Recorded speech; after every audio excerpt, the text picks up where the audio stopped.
ಪುರುಷಿ free ಇದೆಯಾ? ಸ್ವಲ್ಪ ಮಾತಾಡಬೇಕಿತ್ತು ಕಣಯ್ಯ. ಹಾಂ ಹೇಳಿ ಅಣ್ಣ. ಏನಿಲ್ಲ ತಮ್ಮ, ಕಾವ್ಯ ಗೊತ್ತಲ್ವಾ, ಅವಳು ಕಂಡ್ರೆ ನಂಗೆ ತುಂಬ ಇಷ್ಟ. ಆದರೆ ಅವಳಿಗೆ ಹೇಳೋದಕ್ಕೆ ನನಗೆ ಧೈರ್ಯ ಇಲ್ಲ. ಆದರೆ ಕಾವ್ಯ ನಿನ್ನ ಬೆಸ್ಟ್ ಫ್ರೆಂಡ್ ಅಲ್ವಾ, ಸೊ ಪ್ಲೀಸ್ ನನ್ನ ಪ್ರೀತಿನ ಕಾವ್ಯನಿಗೆ ದಯವಿಟ್ಟು ಹೇಳ್ತೀಯಾ?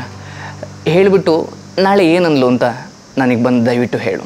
ಹೌದಾ, ಸರಿ ಅಣ್ಣ, ಆಯಿತು. ನಾಳೆ ಕಾವ್ಯನ ಕೇಳಿ ಹೇಳ್ತೀನಿ. The next day.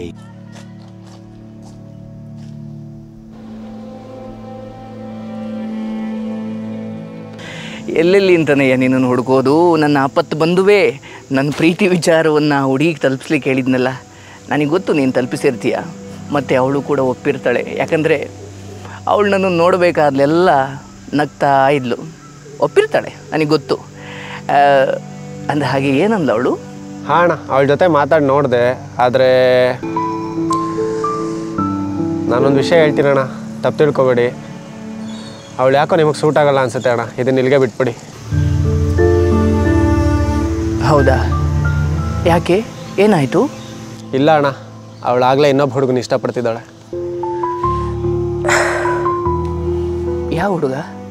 ಬೇರೆ ಯಾರೂ ಅಲ್ಲ ಅಣ್ಣ, ನಿಮ್ಮ ಕ್ಲೋಸ್ ಫ್ರೆಂಡ್ ಕಿರಣ. ನಿನ್ನೆ ಅವಳೇ ನನ್ನ ಹತ್ರ ಹೇಳಿದ್ಲು, ಅವರಿಬ್ಬರು ಒಬ್ರನ್ನೊಬ್ರು ತುಂಬ ಇಷ್ಟಪಡ್ತಿದ್ದಾರೆ.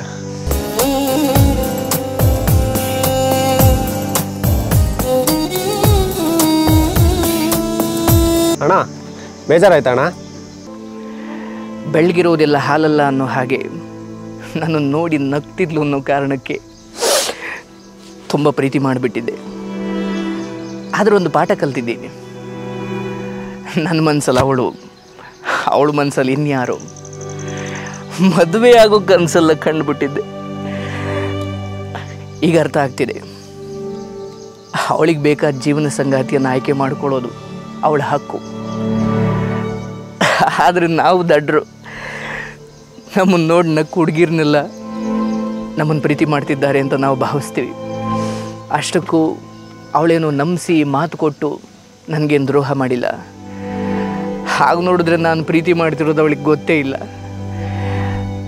ಈ ಸತ್ಯ ಬೇಗ ಅರ್ಥ ಆಗಿದ್ದು ಒಳ್ಳೆಯದೇ ಆಯಿತು ಕಣೋ. ಯಾಕಂದರೆ ನಾಳೆ ಒತ್ತಾಯವಾಗಿ ಅವಳನ್ನು ಪ್ರೀತಿ ಮಾಡೋದು, ಇವನ್ ಅವಳು ಕೂಡ ಒತ್ತಾಯದಲ್ಲಿ ಮದುವೆ ಆಗೋದು, ನಾಳೆ ಅವಳ ಮನಸ್ಸು ಇನ್ಯಾರ್ದೋ ಕಡೆ ವಾಲೋದು, ಸಂಸಾರ ಹಾಳಾಗಿ ಹೋಗ್ಬಿಡುತ್ತೆ.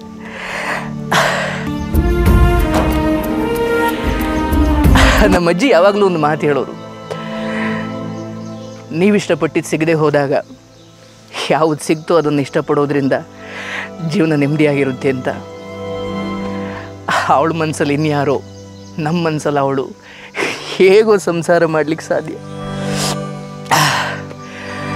ಮರ್ಯಾದೆಯಿಂದ ಮುಚ್ಕೊಂಡು ಮನೆಯವ್ರು ತೋರಿಸೋ ಹುಡುಗಿನ ಮದುವೆ ಆಗಿ ಜೀವನ ನೆಮ್ಮದಿಯಾಗಿರ್ಕೊಳ್ತೀನಿ. ನಾವಿಷ್ಟಪಟ್ಟು ಹುಡುಗಿ ನಮಗೆ ಸಿಗದೇ ಇದ್ದಾಗ ನಮ್ಮನ್ನು ಇಷ್ಟಪಡೋ ಹುಡುಗಿಯನ್ನು ದೇವರೆಲ್ಲೋ ಹುಟ್ಟಿಸಿರ್ತಾನೆ. ಅವಳು ಸಿಗೋವರೆಗೂ ಕಾಯಬೇಕು, ಸಿಕ್ಕ ಮೇಲೆ ದೇವತೆ ಥರ ನೋಡ್ಕೊಳ್ಬೇಕು. ಈಗ ನನಗೊಂದು ಛಲ ಬರ್ತಾ ಇದೆ,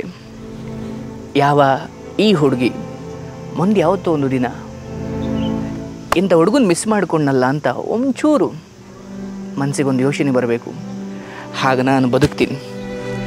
ಯಾವ ಹುಡುಗರು ಕೂಡ ಪ್ರೀತಿ ವಿಚಾರದಲ್ಲಿ ಆಸೆ ಪಟ್ಟಿದ್ದು ಸಿಗಲಿಲ್ಲ ಅನ್ನೋ ಕಾರಣಕ್ಕೆ ಸತ್ತು ತಂದೆ ತಾಯಿಯನ್ನು ಕೊರಗಿಸಬಾರ್ದು. ಹೀಗೆ ನನಗೆ ಆ ಪಾಠ ಚೆನ್ನಾಗಿ ಅರ್ಥ ಆಯಿತು.